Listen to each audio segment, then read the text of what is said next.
The viewpoints expressed in this program are the opinions of the people expressing them and are not necessarily those of Fresh Air Incorporated, its staff, or its board of directors.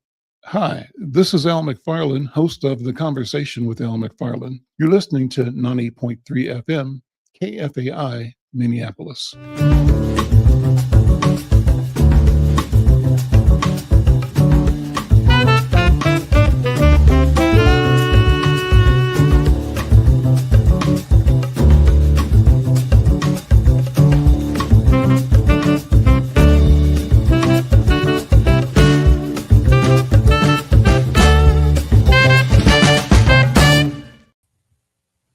I'm Al McFarland. Welcome to The Conversation with Al McFarland. I'm glad to be here and glad to have you along today. Welcome to day 3 of Amplified Voices, Global Impact, Critical Community Conversations live here from George Floyd Square.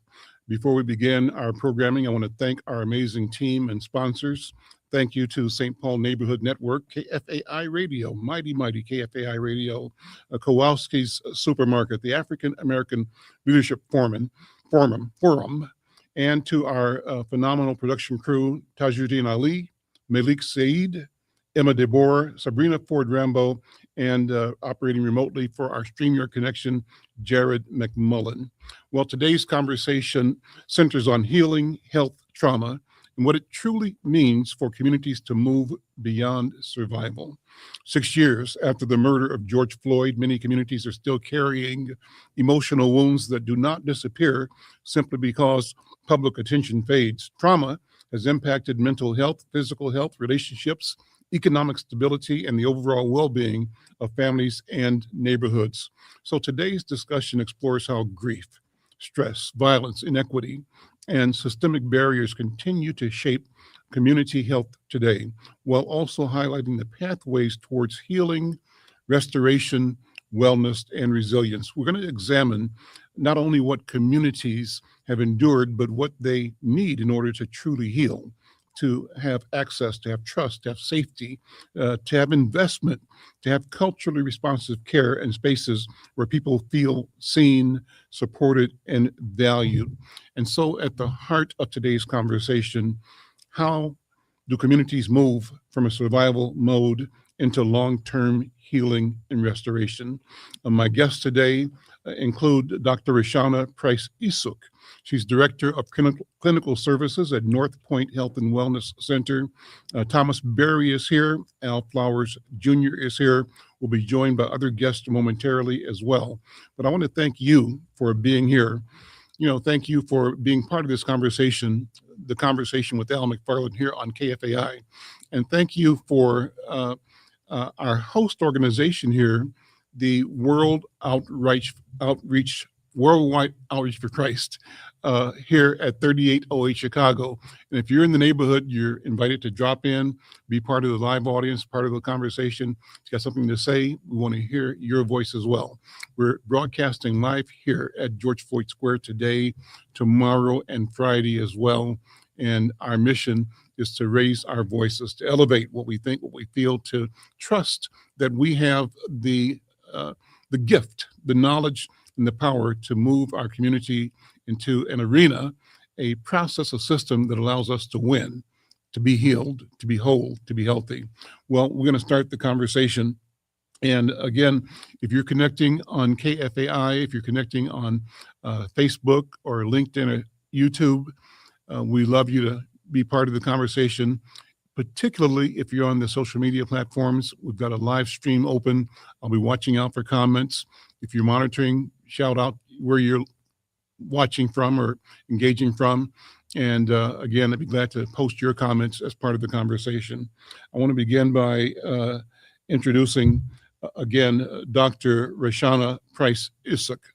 She's the Clinical Services Director at North Point Health and Wellness Center. She joined North Point in 2021. In addition to her role as Clinical Services Director, she also serves as a family practice physician.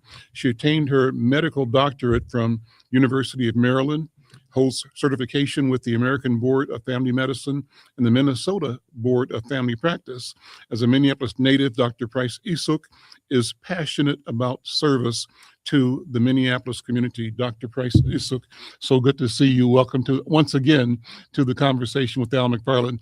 Before we began, she was mentioning that she remembered being on the program with her dad back when we were doing this show at Lucille's Kitchen a generation ago. So good to see you again.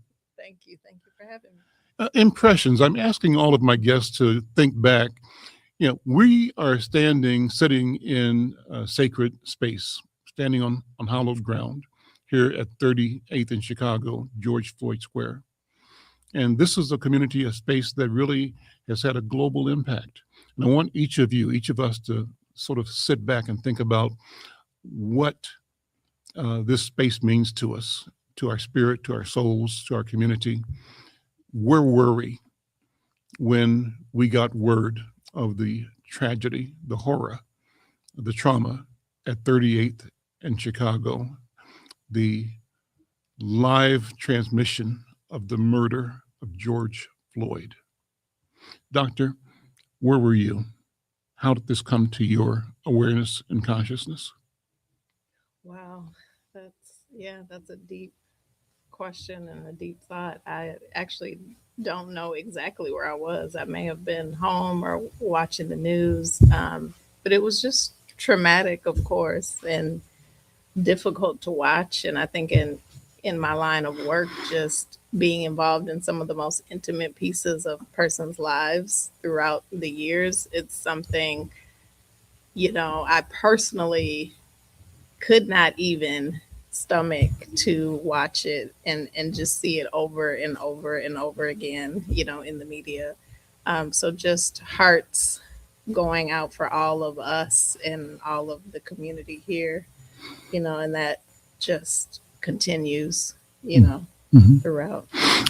And when you sort of look at it with a sense of history of our humanity, our personhood, our presence in the Americas, we are the descendants of the enslaved. Many of us are, some of us are not, but by and large.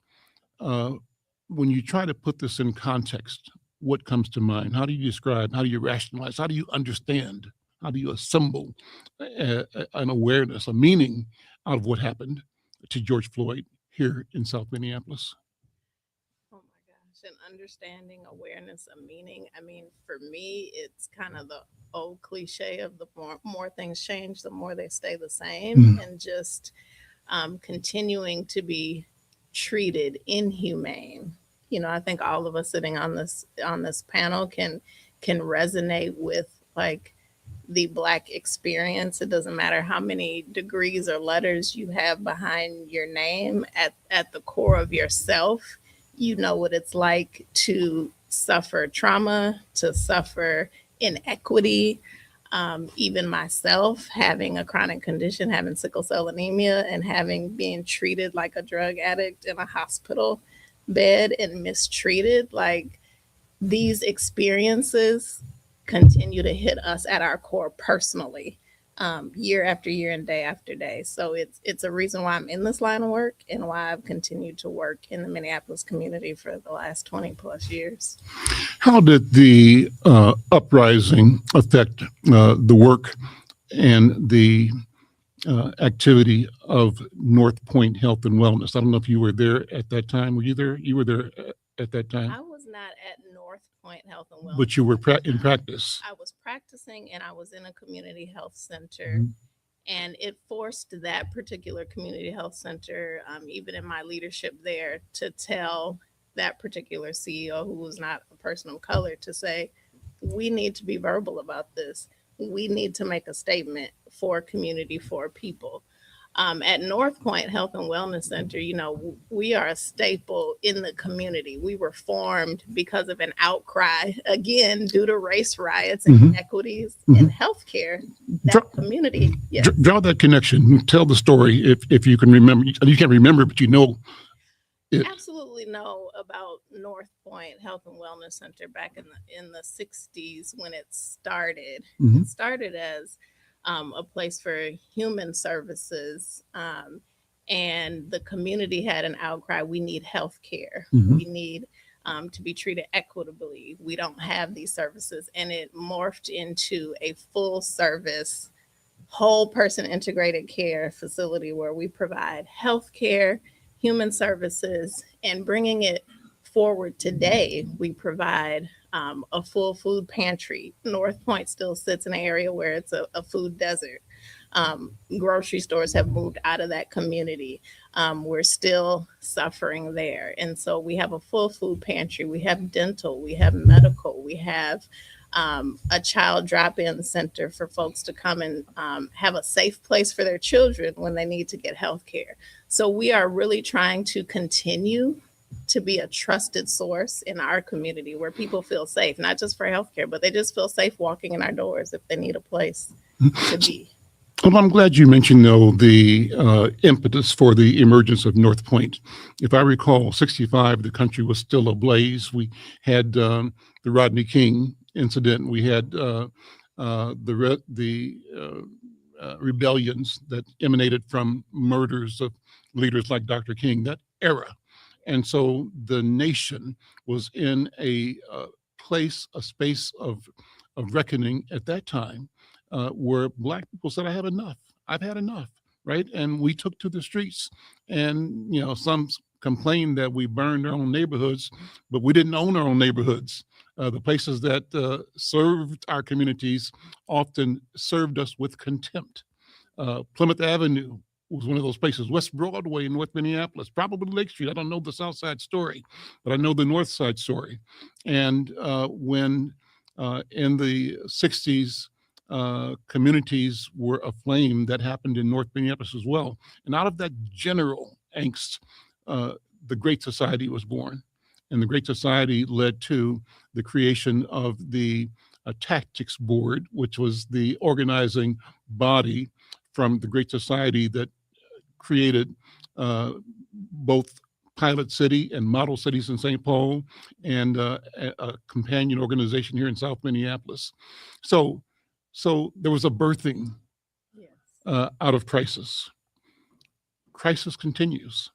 And now we're looking at the crisis of the death of George Floyd and others that have happened since that time. Where do you see us going? Oh, one more thing I want to ask. We're coming out of a period of examining the impact of ICE. Our federal government has mobilized itself against us, the citizens of our country, I believe. And one of the reflections of that was the presence of ICE in Minnesota, Minneapolis, and St. Paul in particular. What impact did that have on organizations like North Point Health and Wellness? You serve a Black and a multiracial community. What was the impact of that?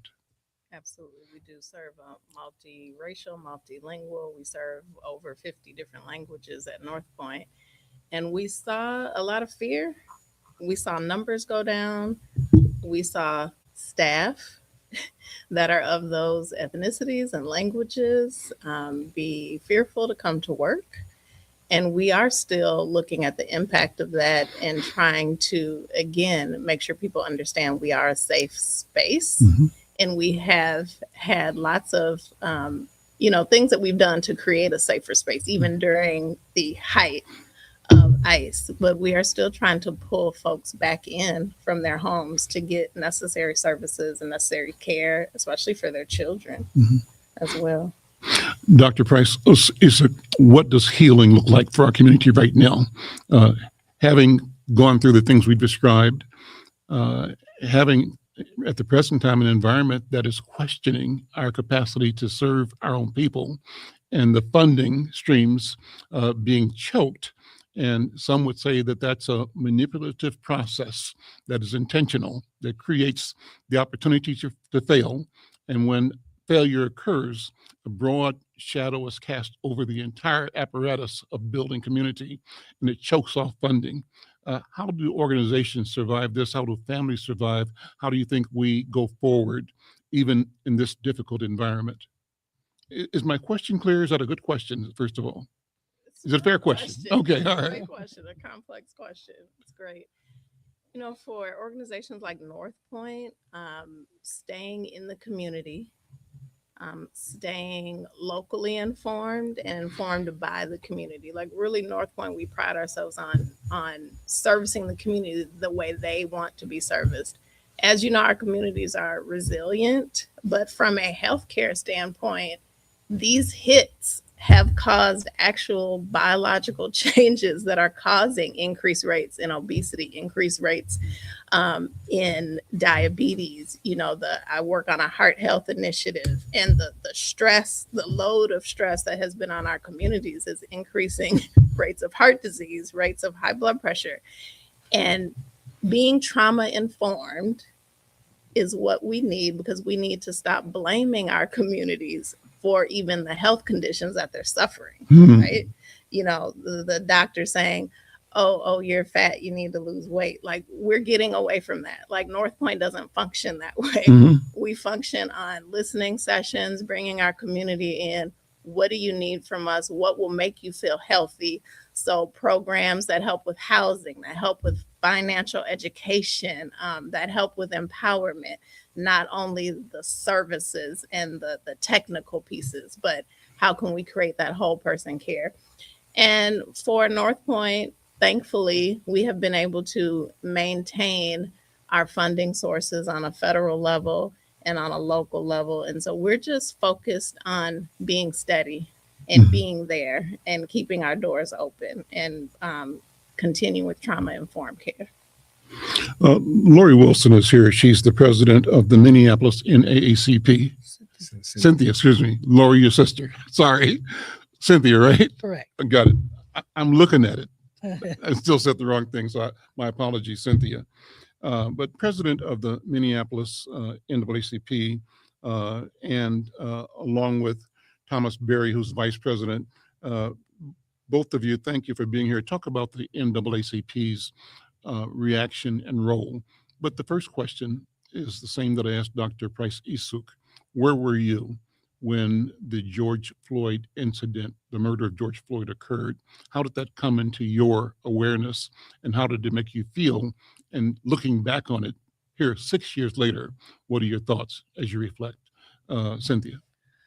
I was at home, and I think my phone dinged, and I saw it. And then, someone called me from out of state, actually, and said, oh, what's going on in your, and so I flipped on the TV, and then I saw it. And speaking to your microphone. Yeah, I flipped on the TV, and then I saw it on television, and I just was,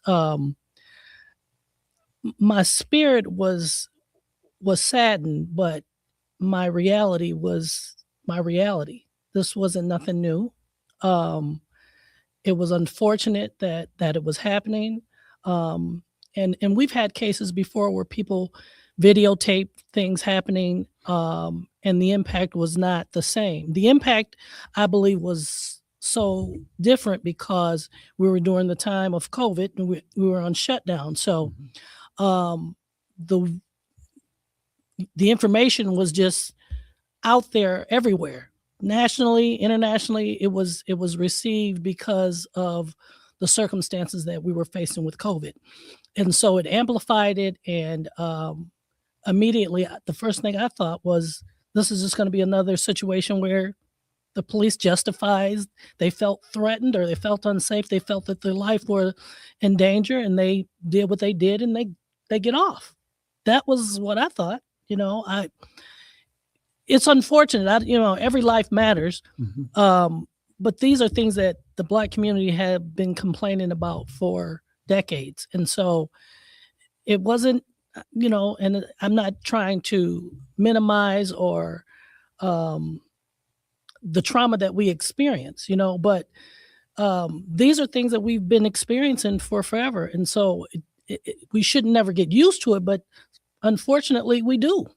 We get used to the trauma, the experiences, the inequities that we have had for so long. And I think we're at a time and space now where we're trying to develop ways to create our own systems, so that we're not focusing on the systems that were created not for us, but if we can create our own systems and work through what we need as a community, then I think that's our first step toward healing and living viable lives.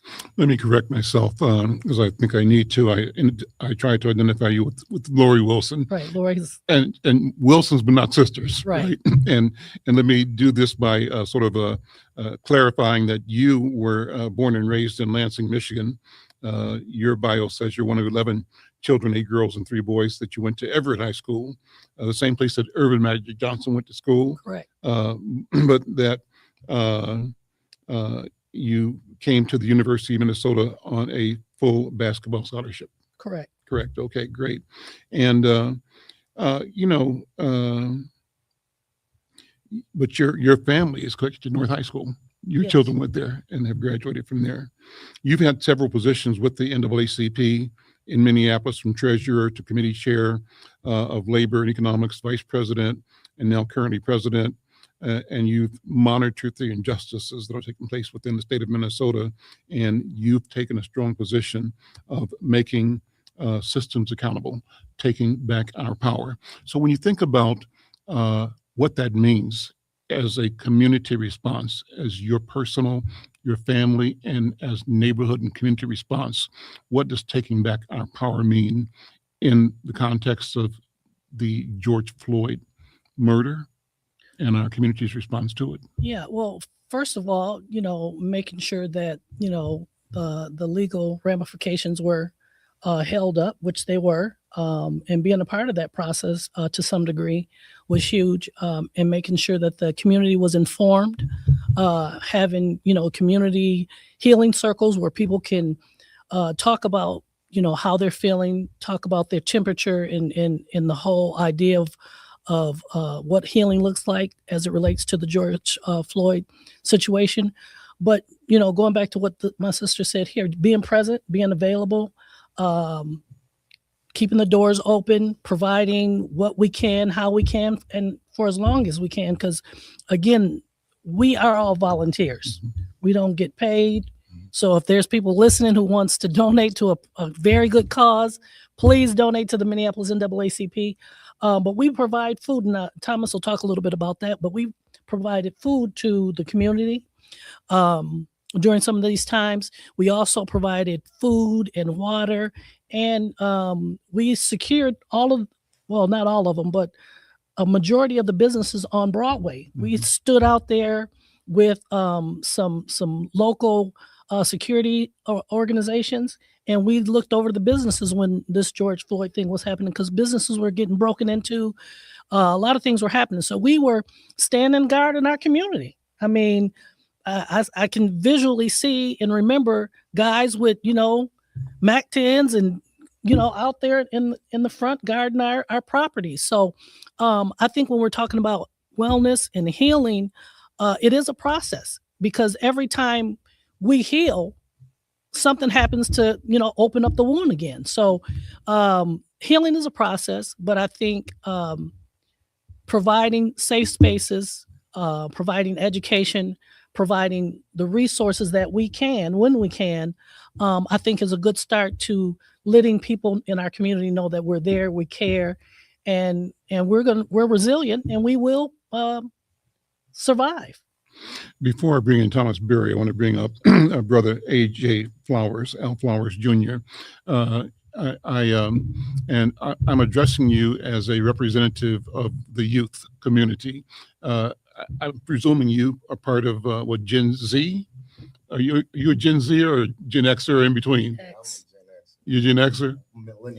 Millennial, okay. But the young generation, and it's a generation that sees the world, I think, with fresh eyes, new eyes, with this certain fearlessness that I think has always been there, but it just emerges as situations require. Talk about your experience. Same question. What happened when you got the news about the murder of George Floyd, and how has that impacted your personal life, your view of community, and what we have to do as a people to protect and grow our lives, our health, our dignity, our freedom? Well, I was right up the street. I live right up the street on Chicago. So my little cousin actually was friends with the young lady who recorded it on Facebook, because she was a little younger than me. But Daniela Frazier. And he called me, because he had seen me outside with Orlando and Jamar Clark, in the in our community, when folks see you outside protesting or doing community work, they think you do everything. They think you wear every hat. I'm gonna have you to come back, and you said two important names, Philando and Jamar. So before you finish, tie it all together. Right. Say their names. Oh yeah, for sure. Yeah, when Philando Castile was murdered and Jamar Clark, I was outside on the front lines on both of those, protesting and standing up for him. So my cousin ended up calling me just because he just thought like they think like I'm the mayor or something. So they was like, "Hey, cuz, did you see what happened right there on 38th in Chicago?" And I hadn't heard nothing about it at this point. And so I looked at the video, and for me, it was just anger, right? Because it was during COVID. Well, we was already irritated anyway. So it was during COVID. And after that, it was just anger that fueled me because seeing it. And then I also seen the comments that the Minneapolis police made that same night, where they try to spin it off and say it was a drug overdose and all these different things. And then once you see the video, you clearly see that wasn't the case. And you see how long he stood on them, even after he said he can't breathe, and after you could see he was motionless. And just to see that officer and the arrogance that Derek Chauvin had on his face, the arrogance that he showed looking at that young lady while she recorded, looking at all those community members dead in their face with a level of this what I can do. That type of white power. I can and I will. I can do this and I will do this, and there's nothing you can do about it. So for me, it was just anger that filled my heart. I remember calling my pops and was like, "Man, we finna go tear the 3rd precinct up." He said, "Son, you gotta calm down." I said, "Nah, this gonna be the one right here." And I remember sitting down with Chief Ferrandino. I told him the same thing. Like, "Hey man, you gonna have to get him arrested, or I believe this is gonna spill out of control." Because what I had realized is that, like I said, my cousin who had called me, this is a young man who don't, I'm not gonna say he don't care about community, but this is somebody who's not as driven in community and protests and different things like that, kind of focus on his own route. But once I seen him kind of fuel that anger in his generation, because let me be clear, that was a lot of that was led by high schoolers. And I was well out of high school. These was high schoolers who were just angry. This wasn't no meetup. It wasn't anybody who's out here saying I led this or I did this. That's not the truth. This was rage that came out of community. It was no it wasn't like back in the day where we all said, let's meet up here. People just came. And then it just exploded from there. So for me, it was just seeing that. And after being there with Philando and being there with Jamar Clark, I always felt like, we showed resistance, but we didn't show enough.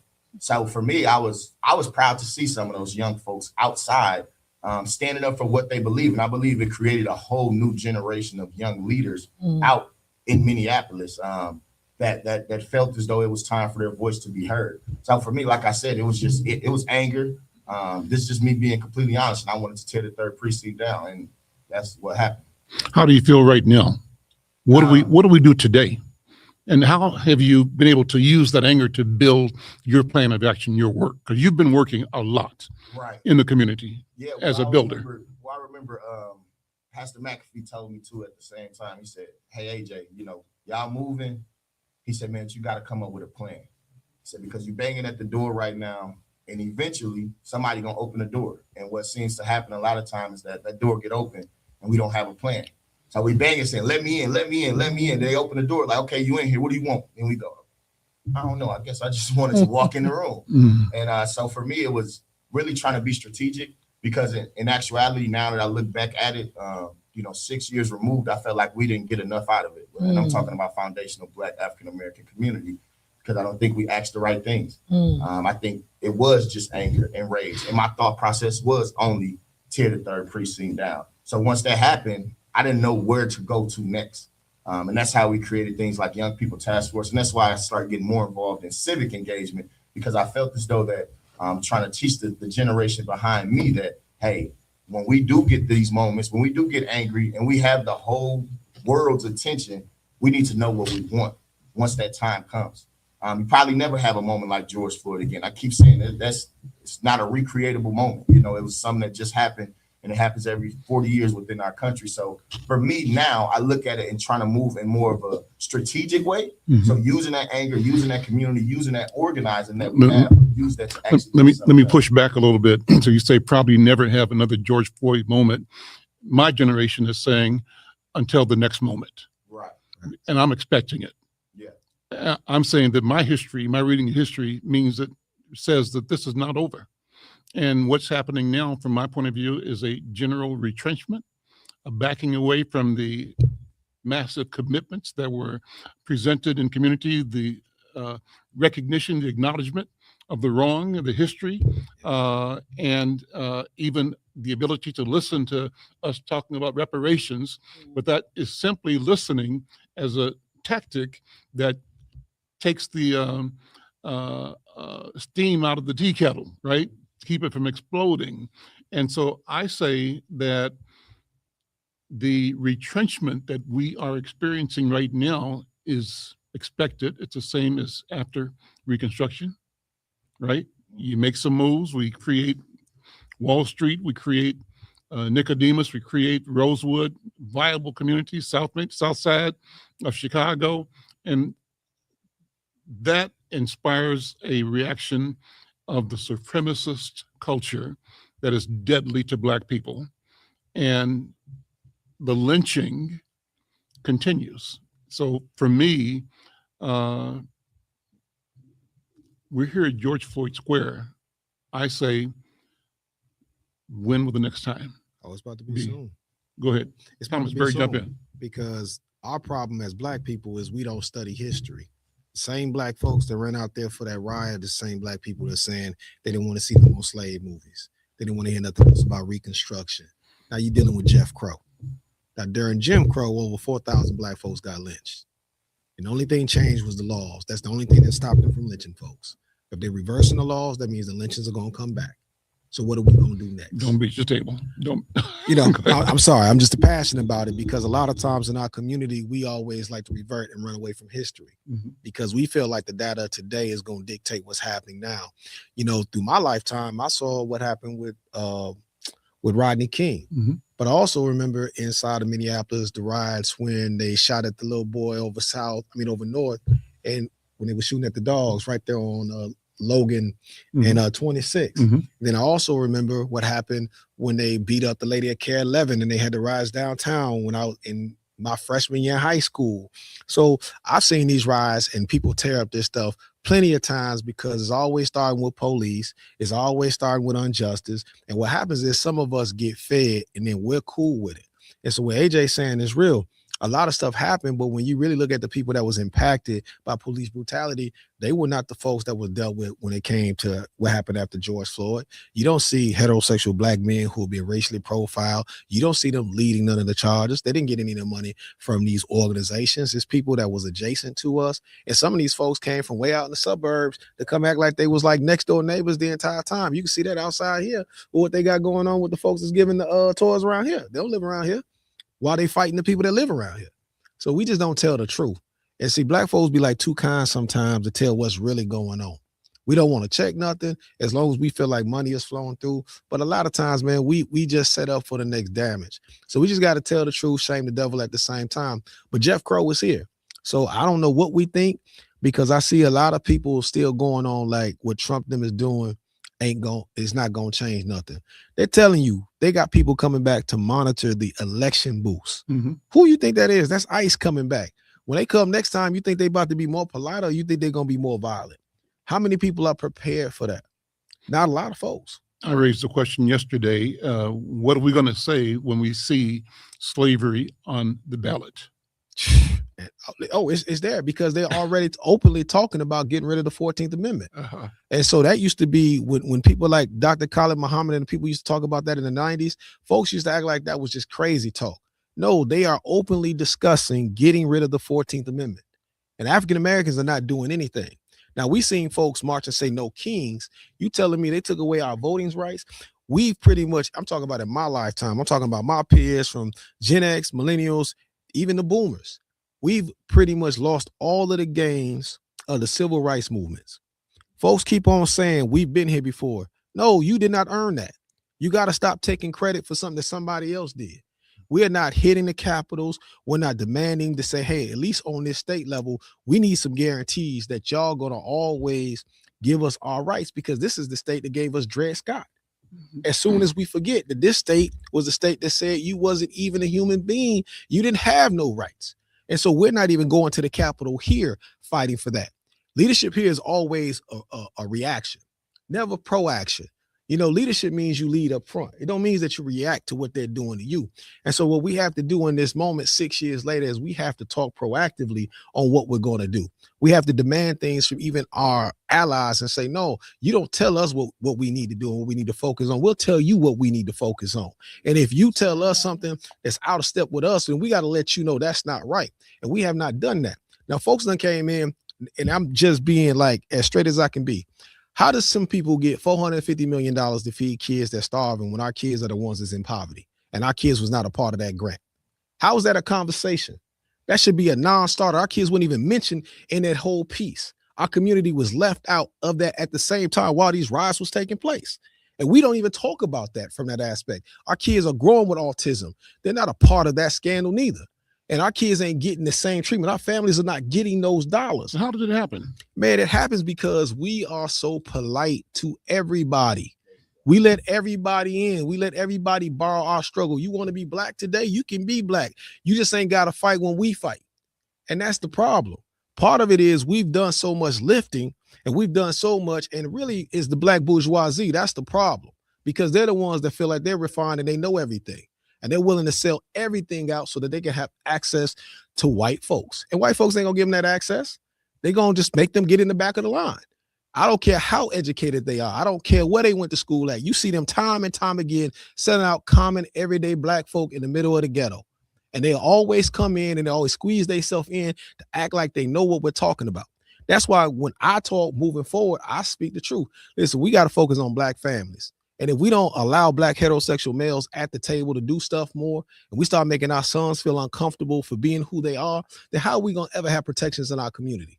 We're telling them, we let them call these boys toxic masculinity. That's the conversation while we're sitting there talking about George Floyd. So we're saying that if you're dead and you're a black male, we can have reverence for you. But if you're alive and you're a black man, we have no reverence for you. The same people that's out here saying they crying for George Floyd, if George Floyd was alive, wouldn't even talk to George Floyd. They would cross the street and treat him like a white woman would, locking the doors. Talking good. So I'm just telling you, in our community, inside of this ecosystems that been created off this man's death, off Jamar Clark's death, off Philando Castile's death, it's not the men who will be the target of that type of policing who are benefiting from any of this. And I will tell you that this was purposely done to our community. And if I can, I just want to say as well, that goes back to my point of saying that it won't happen again because it was COVID. It was so many factors that played into it. The world paid attention to it. White folks for the first time said, really, this is what's happening? We've been screaming about it. And I would push back on saying they're pulling things back as far as what they gave from 2020. Now, the civil rights, yes, they didn't give us nothing in 2020. We never received nothing. African-American people never received nothing. It's a sister in here right now, Kyron Means. We both ran for Ward 9 in this very ward. We couldn't get black folks to come outside and vote. Carmen is here. Black candidates that was there. Come on My up. point of saying that is that we never got nothing out the deal. It was a lot of different things that was given, a lot of different communities that was uplifted, a lot of people that was uplifted. It did not include the African Americans, especially African American men, which was part of that heterosexual, like you said, African American men. They pick the leaders. They try to push some down us that was not the truth of what happened in this movement. And then as you move forward, you look up and you see those very same people. We had a split time of being cared for, where they say, you know what, black men lives do matter. And this was the main key. The only thing that we were given was that, to say that we matter. I looked on TV, you go back to 2020 and watch all the interviews that CNN had, all the national impact interviews, not the ones that was locally actually leading the movement. All those national impacts they got on there and they scream, I just want you to say that we matter. Guess what? The NFL put it on their field. The NBA put it on their courts.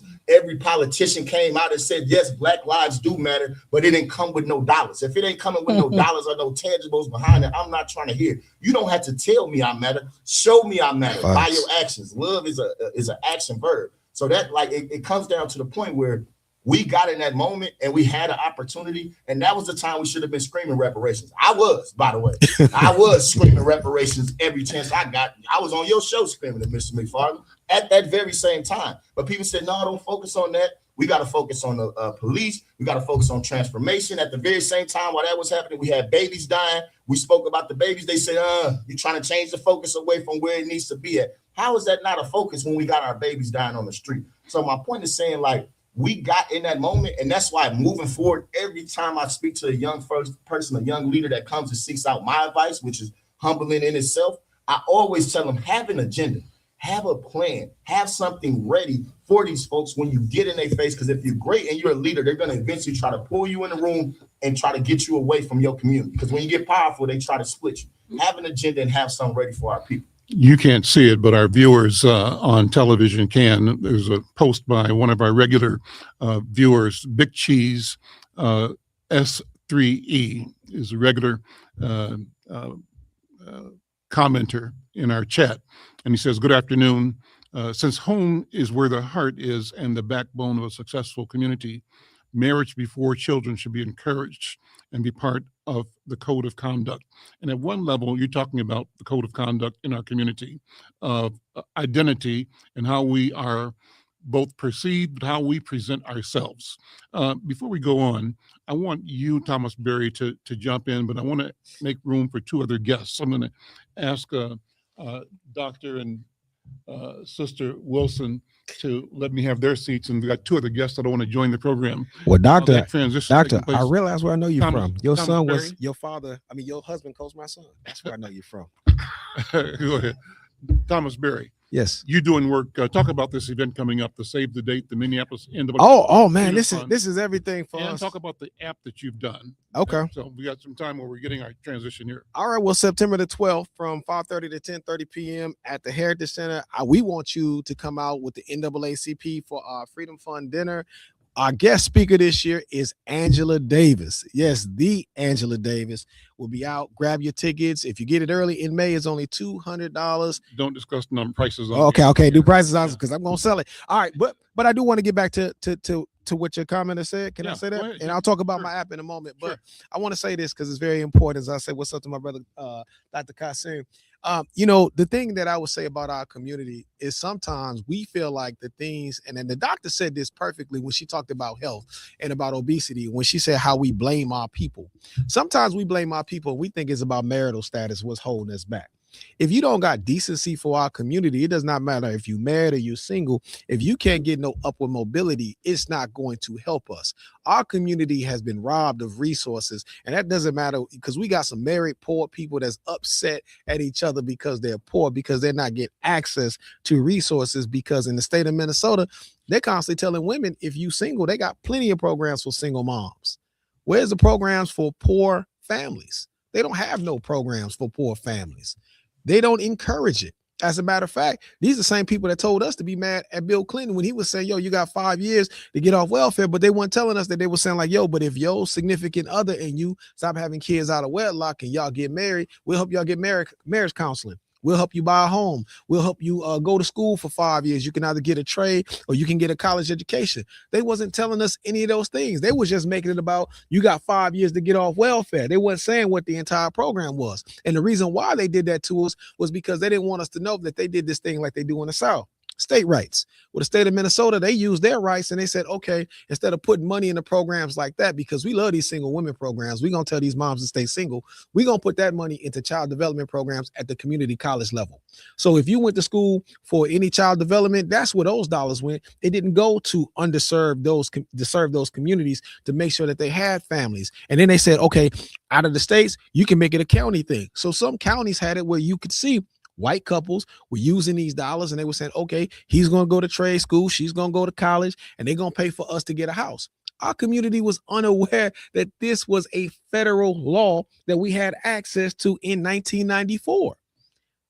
Thomas, let me have you introduce Dr. Kasim Abdur-Razak and our sister, the fearless Carmen Means. Well, I just want to say, Dr. Kasim, he's one of my close friends, as well as my brother who's working with us with the Watch app. He's over our mental health supports team with the app because we're trying to give 24-hour mental health supports to our community.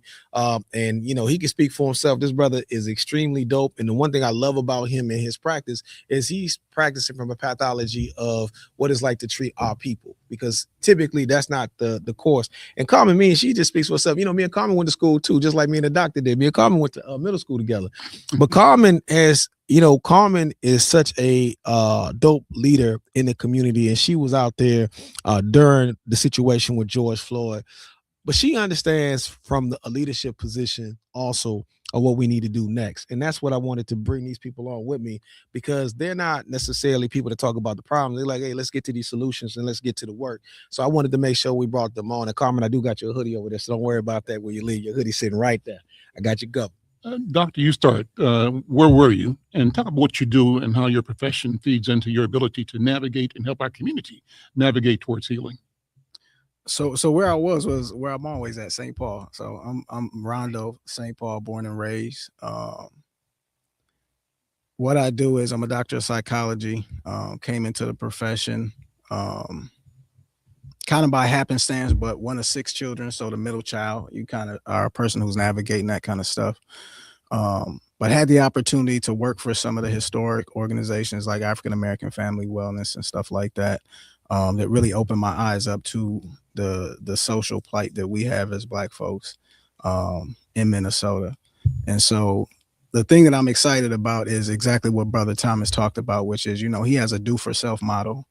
And that's been one of the biggest issues that I feel has plagued the Black community and marginalized community overall, is that we're never the focus of finding our own solutions for ourselves. And so when he told me about the Watch app and said, look, this is something that's for us, by us, because we understand what are the issues that are going on in our community, and we have to find the solutions for them, and we have everything that we need to do it. And so he tapped me to say, hey, what does it look like to have around the clock mental health support, and how can we do this in a way that actually removes the barriers from community? So there's a lot of mental health organizations that are around everywhere, but what you see is that people rarely come into those places, or if they do come in, they come in once and never return. And so he said, no, we got to figure out a way that, number one, we're addressing harm when it happens. We're addressing trauma when it happens. We're civically engaged to discuss and unpack the issues that are happening with police brutality with the Black community specifically first, that is being swept under the rug when other things come up in our community. And then we need to find a way to address these things as a self-contained, organized community initiative. And so that's what he's doing with the Watch app. And I was excited just to be one of the people to support the initiative.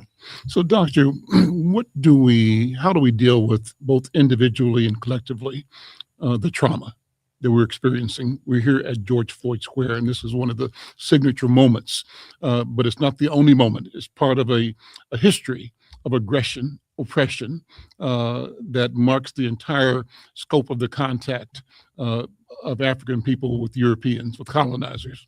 How do we deal? How do we find healing? I don't know, number one, if we do find healing. I've never seen a soldier heal on the battlefield. So when people talk about healing, for me, that it throws me off, because it positions us as if we're in a position of safety, whereas where you actually heal. America has never been a safe place for Black people. So I wouldn't understand why we would have the ideal that healing is something that we can actually do. To me, like, that's the myth making that we do, is that, no, we're safe. No, I'm on the battlefield. And on the battlefield, the most I might do is triage, tourniquet, and get to the next thing. But understand that it's not a safe place, and that's where healing occurs. The biggest thing I would say for us individually and collectively is that, particularly in Minnesota, everybody talks about what goes on in other states, Oakland, and, you know, these different cities that are heavily populated with Black folks. Minnesota is a different animal. And one of the things that I've known from being born and raised in this state is that one of the biggest challenges we have as Black folks is that the individual precedes the collective. It's hard to talk about Black solutions when you're not with each other. We spend a lot of time in this space, in this state, doing stuff like decolonization, anti this, anti that, which is always about trying to explain to other people and convince other people around how they should treat us better. When the reality is, all we have to do to treat each other better is to treat each other better. And so that's, again, going back to Brother Barry and the work that he's doing. That's what excites me, because it's about bringing us together. How do you prescribe that to us in ways that we can ingest it, understand it, and do it? What do you think? So how the brother just brought me and Sister Carmen up, and he said, these are people I actually like. There's no way to do any work with people until you actually like them, which means you would actually have to like yourself. So in the mental health space, one of the things that I talk about is that again, people do therapy and they do all that. The biggest therapeutic intervention with Black folks is addressing our relationships. So people throw out stuff like trauma and they say, oh, we've experienced trauma. And then they don't connect the dots for people who don't work in the field that trauma is connected to personality. So if I've experienced a bunch of stuff that makes me see the world as bad and things are going to happen negatively, and they've happened within my community and by people who look like me, now it affects my personality. I'm distrusting. I think bad things are going to happen. And all of those things show up in relationship. So part of the therapeutic intervention and support is about actually taking us away from abusive relationships and putting us back into relationships that are healthy. And again, that's an interactional intervention. It's not something that's intellectual, it's interactional. So for me, Sister Carmen showing up here for Brother Thomas, that's about that process. It's an intervention that's happening in real time. Sister Carmen, good afternoon. Welcome once again to the conversation with Al McFarland. So good to see you. Jump right in. What is on your mind? What's the Spirit leading you to say? Well, first, the Spirit is leading me to give y'all some name corrections. Yes. I worked for this, prayed for this, and been disciplined for this. My name is Carmen Lewis now. Put that my apologies. All right. School for that, work for that, all that good stuff. There we go. Cost to raise, and soon I'll be Episcopal priest later this month. But as I heard the first question being around where was I at during the uprise. Actually, I was the executive director at the time of where we're sitting right now over Central in Bryant neighborhood. We're actually in the Bryant side, that side over there is Central. And my son had just came home because of COVID from North Carolina A&T. So I was at home being mom. I just took a day off and got a call from my sister, Alicia, and saying, hey, yo, you got to get up. A Black man was killed in your community. And so sprung into action, really I knew it was different. Spirit told me it was different. My body responded differently. I knew that, but really I couldn't write out what we experienced during that time. I knew that the climate and the soil had been right for what had just happened on 38th in Chicago. It's not the first time that something like that has happened. However, this one, from my experience, it was different because it was compacted with so many other epidemics and pandemics that was already happening within our community.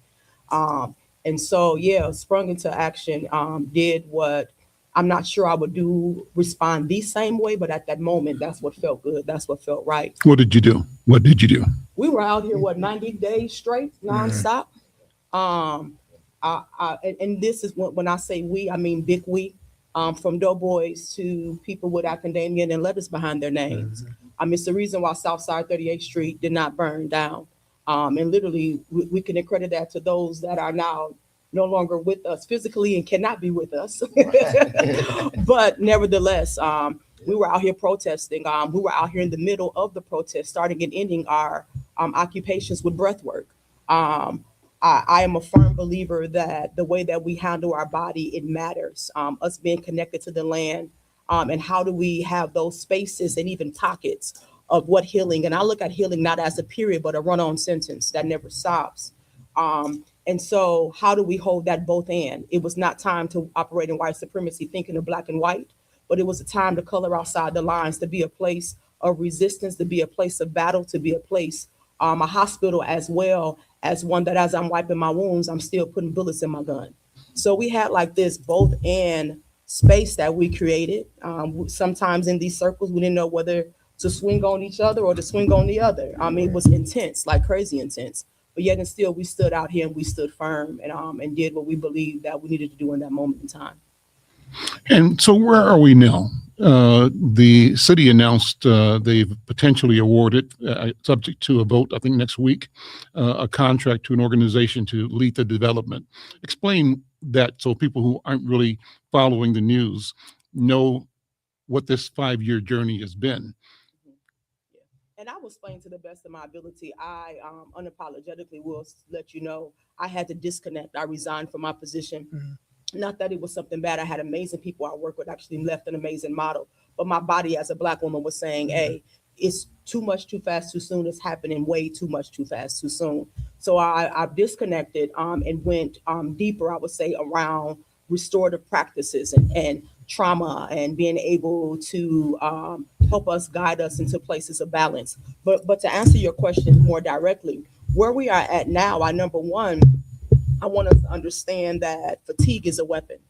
And so it is literally within the, I would say, the strategy of supremacy to keep us in a place of survival and fatigue so that we cannot plan properly, so that now we cannot heal properly, therefore we cannot think properly. A good strategy can't come out of a fatigue mind. It's hard for that to happen, right? That's why I love the beauty of Village, because where I'm weak at, I have somebody else to help me be strong at, right? And if I really look at it, and I use this as a place, and this is no indictment, this is just speaking from my experience. When I see things in the community, it took me 2 years to be able to drive back down here. I didn't know that I was suffering from PTSD till I went to therapy. I had no idea. I was living off of what in Chicago lost. I don't know whether we were brave or stupid or just in the moment to run for city council. That was a whole nother thing during that time. I would say that right now that there is a lot of questions around not necessarily the integrity, but how of the aftermath of moving in a perpetual place of survival. Yeah. So I wouldn't dare talk about what people's intentions are. I think I like to believe the best until you prove me different.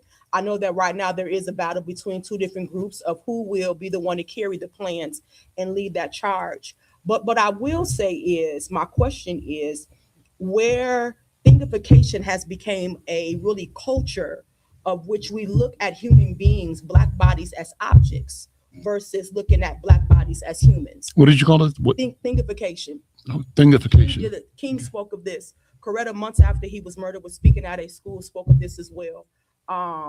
And if we think about that, we think about the disembodiment that I can look at you as a thing and an object versus you being a human being. Yeah. I wonder how that still very much so plays in the space that we are now. And I speak on that because every time I pass this shelter, this outside clothing, I fuss about it, this outside clothing closet. And I'm speaking from a girl from Chicago who had to go when the DAV and thrifting was not popular, when you had to hide, when you had to shop in thrift stores. So to see the way that we move in ways that will make us feel egotistically okay, but disconnects our humanity, it bothers me and it troubles me. So I do think that the community, on one way, that there may have been some strides, because I don't want to disregard any efforts that I'm not privy to that has been made. But I will think of strides that has also pushed us back as well. I think about all the money that has came through the community on the back of a Black man. I also think of the prophetic cry that he spoke that day, that I cannot breathe, was not just speaking of his esophagus being closed, but it was also speaking of the inequities that we've been dealing with in the community, period. So when we were to look at the numbers, my question then becomes, when will we take the resistance to be able to uphold? And I don't like the word resilient right now. I'm better with that word, because my question then becomes, why do we always have to be resilient? Right? Yeah. And so with that though, when will we get to a place to understand that until we get down to some healing, and respectfully, brother, I love your mind, I love your thought, all of that, and what true healing actually looks like, not the way it is defined, but even to unpack what trauma actually is and the way that racialized trauma has impacted us. However, we don't have the pleasure of only being healed and being still. We have to know how to swing and be ambidextrous in movement. So we have to heal, and we don't have the pleasure to stop and just heal. We have the space that, how do I heal and be resilient and build at the same time, removing the survival strategy and removing the survival piece. There's not enough time. No, there's not enough time. We're saying we got a minute to go, and we want to hear more. That's what we're doing.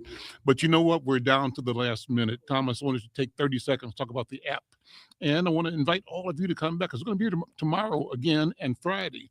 And this conversation needs to go forth more. So, Thomas, 30 seconds on the app. Hey, well, listen, the Watch app. I would tell anybody, go to the watchapp.org. Born out of what happened to George Floyd, it gives the community the ability to monitor their interactions with law enforcement. It has facial recognition, voice recognition, so that we can track those interactions. And right now we have the panic button feature for those people who are out there dealing with distress, public violence, domestic violence, etc. It's all voice activated, and we're giving away 10,000 free subscriptions to the community right now. So definitely go to the watchapp.org and get in contact with us. We're here. Dr. Kasim is with me. We'll be promoting that in Insight News. We'll be supporting you and letting people know that the 10,000 free apps are going to be available. That's right. Listen, I'm Al McFarland. This is The Conversation with Al McFarland. What a wonderful program. Thanks to all of my guests. I need you all to come back because I didn't begin to ask the questions I have. And I want to get into the question of healing in particular. And I love your response, Doctor. If healing isn't the question is how do we get to the place where healing is not needed, where being, is a reflection of having been healed. And so that's where I think we need to go. And that's visualizing a different place, a different understanding, a different awareness, a governance between us that allows us to be our best, our historical and future selves. I'm Al McFarland. We'll see you tomorrow. Join us here.